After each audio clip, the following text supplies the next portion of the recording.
So I want to give you some strategies or overview some strategies for masking or excluding certain data values, right? So if we look here, we got a lot of these zero values for housing and for income.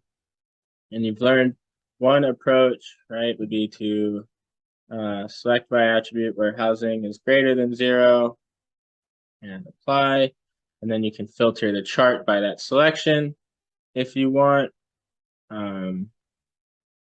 But this doesn't work really well for putting it on a map because whenever you select anything, this cyan blue color is going to be highlighted in all the boundaries no matter what you do. And this is a really ugly color. You don't want it to show up on your map, right? So maybe we don't want to go that approach, right? So let's clear our selection. And under the symbology tab, right, maybe we don't want to show these zero values in our categorization either. Under the symbology tab, there's an option to exclude values. If you go for this display filters, and you can enable a filter and add a new filter and say where housing is greater than zero. And you can apply it. And then that's going to cause anywhere where the housing value is equal to zero to just show up as like this blank empty spot. Maybe we want that, maybe we don't. But again, not super functional. I generally avoid using these filters. Instead, my typical approach is to select the values in the attribute table. Housing greater than or equal to zero, for instance, right?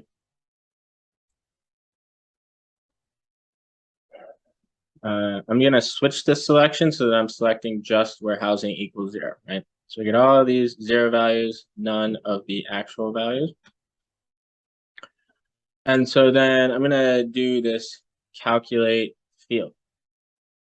And then you can apply an equation here. There's this reserved word, if you will, if you type none, N-O-N-E, uppercase N, lowercase O-N-E, and you click apply.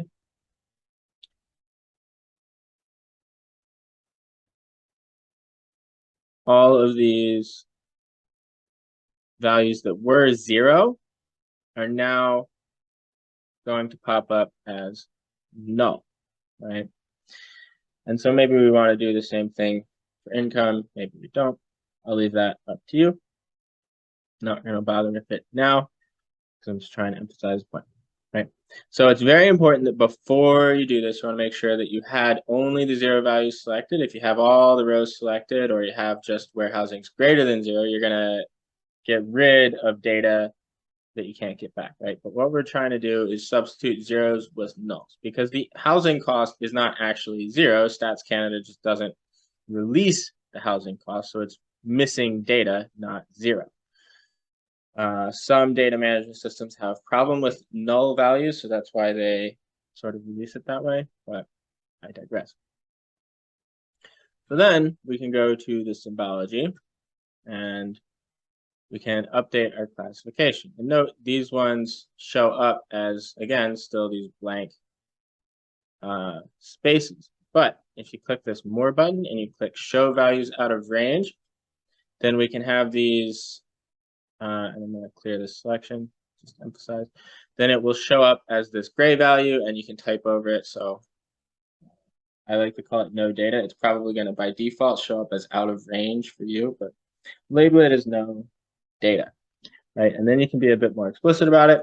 And note that these values, because they're null, no longer show up on your chart, but they're also marked as no data on the map, and you don't have that ugly cyan selection color on the map. So this is a more effective way to mask the data, and then you can move forward with making your charts.